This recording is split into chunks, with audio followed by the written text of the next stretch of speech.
In today's video, I'm going to talk about different contract types. It is going to help you to understand EPC industry different variant contract types. It is equally valued for site engineers, for mid-career level engineers and professional engineers to understand EPC contract types. Either you are a civil engineer, electrical, mechanical engineer, you are working in construction industry or oil and gas industry. In today's era, EPC contracts are so much important, and I am going to give you this assurity. By the end of today's video, you will be having much clear understanding about these contract types like EPC, EPCI, EPCIC and EPCM. Well, my name is Engineer Waqas Ahmed and I am the trainer and coach for project planning control, and today's topic is too much valuable. But before getting into the detail of today's topic, I would request you people to subscribe this channel so that in future if I'm going to make any kind of video, you get that link on time. Well, when it comes to contract types, it is equally valued for everybody who is part of that project. Either you are doing oil and gas project,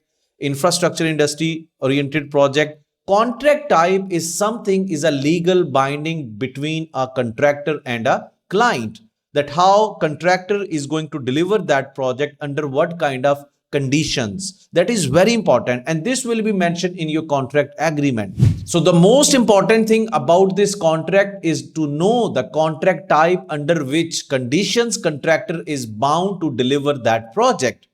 So let's talk about different kind of contract types. So the first of all I'm going to share with you over here on this screen is EPC contract.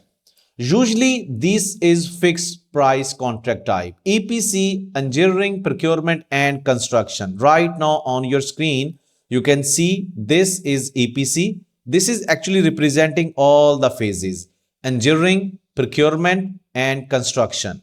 So all the scope is covered under this contract type.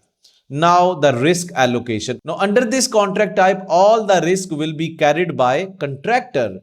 Okay, so this is single point responsibility, fixed price contract and very minimal involvement by the client. So when there is a EPC contract type, right? So you can see, you can just memorize these features. Anybody can ask you in job interview, what is EPC contract? In EPC contract, in very simple language, all the scope of work will be committed under one fixed price. All the risk on the shoulder of contractor, very minimal involvement by client, single point responsibility. So why we need to implement such kind of contract type? When the project scope is very much clear, very much visible and well defined at the stage of tender, at that time client is going to prefer EPC contract types, right? So there is another contract type which is the amendment in EPC, or you can say you can just add one more phase into this EPC and you can find EPCI.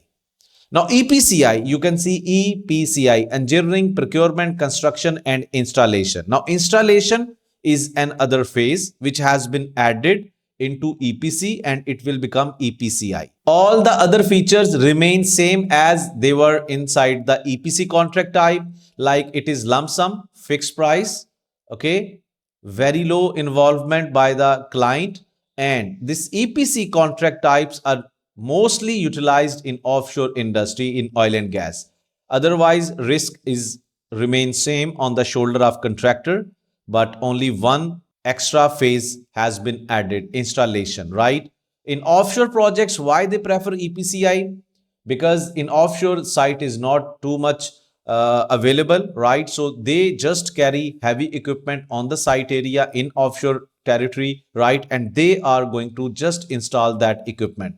So that is why offshore oriented projects, they are going to implement EPCI contract types. Now after this EPCI, the same is going to happen EPCIC. One more phase has been added here, like C is going to represent here commissioning. Now what does mean by commissioning? When you are going to install any kind of equipment, machine on your plant, it is your responsibility under this contract type to make function test or commissioning about the validity of operation as per the design, as per the manual of manufacturer, this machine, this equipment is performing as per the standard or not. That is actually commissioning. If this is added, so this will be the responsibility of the service company or contractor to conduct all these commissioning procedures as well. Otherwise, all the remaining features are gonna be same, like high risk on the contractor side, lump sum fixed price, minimal involvement by the client, and oil and gas mega projects, right? And EPCIC is representing engineering, construction, procurement, sorry, then construction, then installation, and then commissioning. So that is how you are going to manage this contract type. Now there is another one, EPCM, that is somehow is different. Like EPCM is different to all above three ones, right? It is not fixed price, it is reimbursable.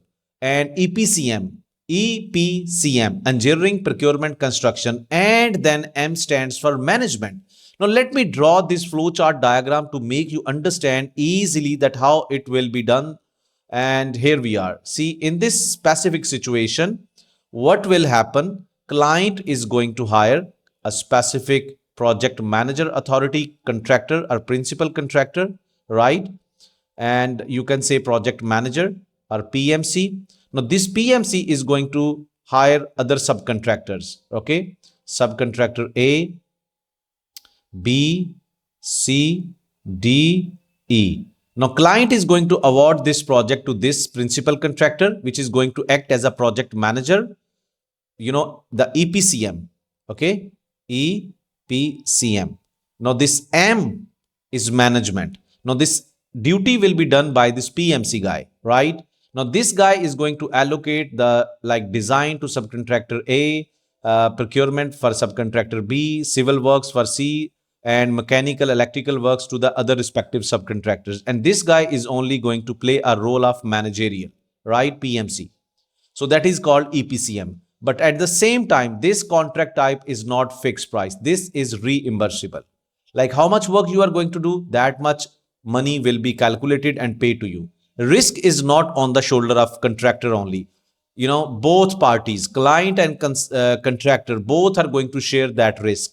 And moreover, this is not going to get minimal involvement by the client, but the client is going to get into this project fully involvement, right? So that is how these are different versions of EPC contract. So if you like this video, please write down there in the comment section area about your job role so that my team can catch you on time and give you the opportunity to attend my upcoming live free masterclass, in which I am going to give you many amazing other things about project planning, scheduling, and many more amazing things, right? So don't forget to subscribe this channel. See you in my next video.